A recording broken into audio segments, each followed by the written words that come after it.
How's it going, YouTube? Broke Boy Tactical here, and today we are going to be discussing pocket carry.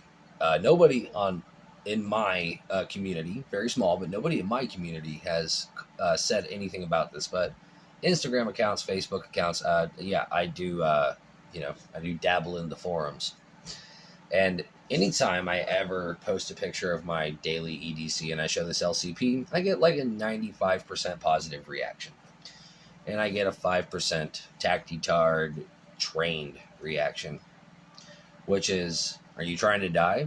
You must not care about your life very much. 2 magazines and no medical. Oh. Guys, here's the thing. It's a pocket pistol. It's a secondary firearm. I have primary firearms. I had a Glock 43X. Wasn't really for me. I have a Canik TP9 Elite SC that does everything it does, but better. It's a little heavier and thicker, but I still think it's a better firearm than the Glock 43X I do. And I carry this little guy 99% of the time. This is what I carry. Why? Well, I mean, just look at it. It's small. It's lightweight. Holds 7 rounds of a comparable caliber, a very effective caliber, and we're going to talk about that too because that gets mentioned a lot. If applied appropriately, 380 is very useful. Like I said, this is the secondary option. What if your daily situation, what if the occasion will not allow or accommodate IWB? What if you need to tuck your shirt in and maybe it's casual formal but not jacket formal, so you're not going to have a way to conceal a firearm? Pocket carry. What if you work in an environment where you feel like you need to be armed, but let's say it goes against your work, it's a restriction according to your employer?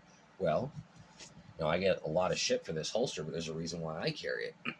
When you're not allowed to carry a firearm, you want to be as discreet as possible. And this in your back pocket just looks like a wallet. It's a big square. But if I ever did need it, I could get on target. And trust me, it does work. And it's not as unsafe as it looks. It's quite safe. Just have to practice. What if you work in an environment like that? Or what if you are new? Yes, new. And this is where I lose everybody because they're like, that's a terrible recommendation for a beginner. Should never start people out on a small J-frame revolver or a pocket pistol like a 380. They're way more brutal than you think. And people tell me this. What do you mean that I think? I own a pocket pistol. Do you think I've never shot this thing? I know how brutal it is. Look, if you're new, I'm not going to lie to you. There are some legitimate concerns with a little micro like this being your first firearm. There are some legitimate concerns to this, okay? They're not completely full of shit.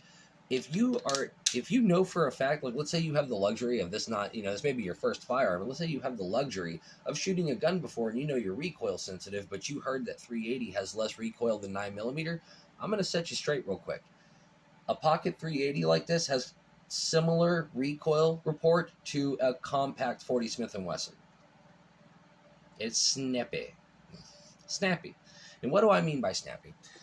Rounds like 45 ACP are not snappy. They have a lot of recoil, but they're not snappy. They have very controllable, and you can really train around that, but it has a very consistent recoil.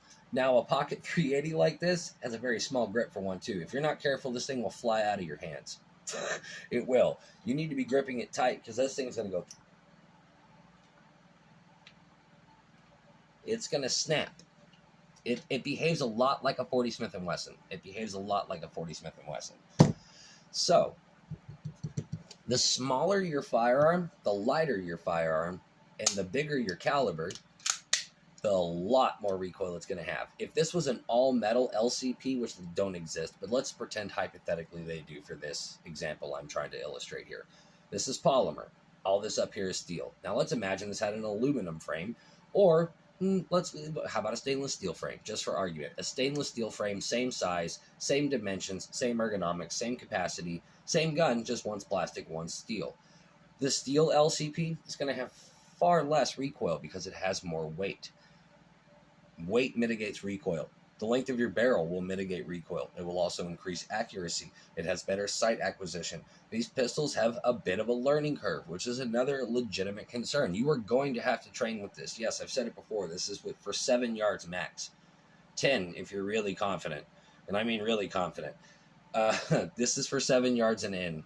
Most likely, when a threat is already on you and you're tussling with somebody and you need to pull this out and just go. That's what this gun is for.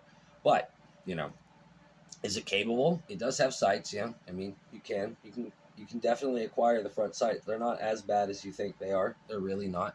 They're not as bad as you think they are. I mean, it does have decent capacity for what it is. These are definitely good firearms, and the reason why they're so attractive to newbies is because they will carry them. They look at this and go, ooh, I'll carry that every day for sure. And that, in my opinion, is most likely the most important aspect when it comes to pistol choice. And these are two very real statistics. Did you know that this is the #1 and less returned firearm sold on today's market, 2023? The Ruger LCP and LCP2 line are the most purchased and less returned firearms. Yes. You want to know what the #1, you know what the #2 highest purchased firearm is? It's still the Glock 19. You know what the #1 returned firearm is? The Glock 19. Why? It's not because it's a bad gun. It's a fantastic gun. It's because it's not a carry pistol. People are going to tell you to dress around your firearm. That's horseshit. You're not going to do it. If you are going to do all this, well, then I'm not talking to you. Just realize that you're a very rare breed. I'm not here to educate the educated. I'm here to educate, the newbies, the beginners, the people who are the normal people. We're not all that normal. If you have any sort of even rudimentary training, professional training in firearms handling, you're not an average individual anymore. You're not. The average individual is not going to seek out professional training, probably any more than the fundamentals to get their carry permit. And everything beyond that is probably going to be practiced at home with snap caps, a laser, things like that. That's how it's going to go. People love to shit on people for these, but at the end of the day, if this gets you to carry something every day, that right there is the biggest plus in the world. But I will say, yes, this is going to be harder to learn how to shoot than a Glock 19. You're absolutely right. But you should train with the gun that you're going to carry. Yeah. Which gun are you going to carry every day? That's what's important. And wrap this around your brain right now, newbies. Yeah, this is brutal. But you know what? A Glock 43X isn't necessarily the most pleasant thing to shoot in the world. Now, for a subcompact 9mm, it's quite wonderful. For a subcompact 9mm, when compared to other subcompact 9mm. It still has recoil. It's still gonna, slap your finger a little bit until you learn proper trigger discipline, until you learn proper grip technique. You're probably not going to be that accurate with it, and you're going to get discouraged.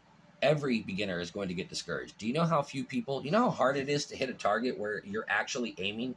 Do you have any idea how hard any pistol is to really use? No, you probably don't. Trust me. When people say they don't want you to get something like this because they're worried you're going to get discouraged, trust me, you're going to get discouraged no matter what you get. Unless you start out with like a Ruger Mark IV, which is a Target 22 with absolutely no recoil and a fixed barrel. Yeah, you're probably going to get a little discouraged at first. There's a learning curve. So train with what you're going to carry.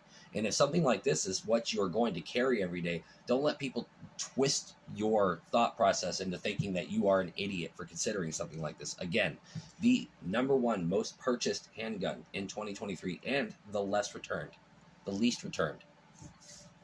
LCPs. That goes for the Max, that goes for the LCP2, and that also goes for the LCP. And actually, I think the LCP Max is actually starting to see some return right now. I think some people are returning them. I'm seeing a lot of them on the secondary market too. You don't see a lot of these. You really don't. Why? Because they're awesome. And people carry them. No matter how much they shit on them, everybody owns an LCP. Why? Well, it's smart. Nothing wrong with this being your first gun. Do I recommend that you get something a little more capable if you can afford it in the future? Absolutely. Options are great. But if it's something that you're going to carry every day, especially since, we are on an EDC channel. Yeah, it's important to me that you have a firearm that you have on you every day, because 7 rounds in the magazine, 7 rounds altogether right here of 380 ACP, plus a backup magazine or two. Trust me, for most normal, and when I mean normal, none of them are normal, but your most common types of self-defense scenarios, this is going to be plenty sufficient. And it's going to be well within range for you to be effective. You're going to get on target if you train. You're going to be able to, pull this out within, 15 to 21 feet. That's what this gun is for. Trust me, that's not nearly as far as you think. You're going to be able to pull this out and hopefully get on target. Okay? And most likely you are. You're not even going to be looking at your sights. So don't let people discourage you right there for that. Normal self-defense situations, it's about, what's the proper words I'm looking for here? See if I can come up with see if I can use the proper military jargon, because that really seems to impress people. Oh my God, what is it? Deflecting contact. What is it? Somebody correct me down in the comments. I know you know what I'm talking about. A break in contact. That's what you need. This will create a break in contact. That is the point of self-defense. A break in contact. I knew, my instructor told me this a long time ago. And he's right. The whole point of self-defense, the whole point of your pistol is not necessarily to kill. Should it be capable of it? Yes. That's the whole point of having a firearm. But is that the goal? No. The whole point of a goal is to stop. The whole point of self-defense, the whole goal to it is stopping the threat. Let me give you 3 examples here. These are all successful forms of self-defense, and this firearm is capable of doing all 3, no matter what anybody tells you. All right, so we're going to take our magazine out here. We're clear? Okay. So I've got this thing in my pocket. All right, we're going to check one more time, just to be safe. Okay. I've got this thing in my pocket. And I'm going about my day. And I'm confronted with a threat. Okay, first of all, if you're already right here, might just be worth the $40 that's in your wallet. Just give it to them. But if you're given an opportunity, you can maybe do something about it, like with a wallet holster. Like, okay, I'm getting my wallet. It's all right. And then you pull your firearm out, and he runs away. That's how most of the time this is going to go. You should look at the statistics. That is how this is going to go. Okay? Well, that's a successful case of your firearm defending you in self-defense. It just did its job. Here's another example. Same thing. Just walking around going about my day. All right, I'll get my wallet. And I get a round or 2 off, and it hits him, but it doesn't stop him, but it does somehow still manage to scare him off, and he runs away. You just succeeded in self-defense. Now, a police officer and a military expert are going to tell you that that's not true, that you need to neutralize your target. No, that's the job of a law enforcement officer and a military soldier or an operative. The whole goal of self-defense is to be able to get away from a threat. You're allowed to use lethal force, but you are not necessarily allowed to just neutralize threats. If they die in the process, if they pull out a gun on you, here's another example. Clear mag well. Okay. Going about your day, he pulls out a gun on you. All right, I'm getting my wallet. All right, and you come out, and he dies. It happens. That's what he gets for pulling a gun on you. The law is there to protect you in self-defense. If he dies from you defending yourself, well, then, unfortunately, that's what happened. And yes, unfortunately, no matter how little value you think some scumbag's life has, trust me, it matters. You don't want to have to kill anybody. And I'm not saying that you should hesitate, but maybe you should hesitate. As a civilian, you need to realize that you're not being dropped off in Afghanistan. You're very rarely going to be in a situation where you're not going to have to worry about what's behind your target. If somebody is attacking you, unfortunately, you do need to take the time to say, oh my God, can I even pull my weapon right now? There's a whole bunch of kids behind him. Here's my wallet. Here you go. Not every situation is going to call for you to just whip out your firearm and go. And a lot of training courses, that's all they're going to teach you. It's all about, and I don't have an appendix rig on me. I don't. This is going to be so terrible. You guys are going to hate me for this. We're clear. Boop. You're not even hesitating. You're not even looking at what's behind your target. You're just focused on getting out and getting on target and pulling the trigger. That's all you're focused on. That's it. All right? Now I'm going to stop doing this. I know it's making you nervous. It's making me nervous, and I know it's unloaded. But here's the deal. Normal self-defense These are perfect for normal self-defense. This is a great beginner's firearm. You're gonna have to learn to mitigate recoil impulse. You're gonna have to learn trigger discipline anyway, so who cares if the trigger sucks? You're gonna learn how to train around it anyways. You are. If I'm no brainiac. If I can learn how to shoot this very proficiently, then trust me, so can you. I have confidence in you. Don't let anybody discourage you. If you want to get a pocket pistol for your first firearm, I think it's an excellent choice. Just do realize that everything they are telling you is true, but it's no reason to not get one. If you will carry something like this, well, then you know what? Sounds to me like you need to get over all that shit. Get over the shitty trigger. Work around the fact that it has no sights. You apply your training to the appropriate tool that you have. Quit trying to hit 2-inch groups at 25 yards with a pistol like this, and maybe you won't get so fucking discouraged. You see my point here? Keep it within 7 yards, and trust me, I think you're going to realize that this is a very viable self-defense tool.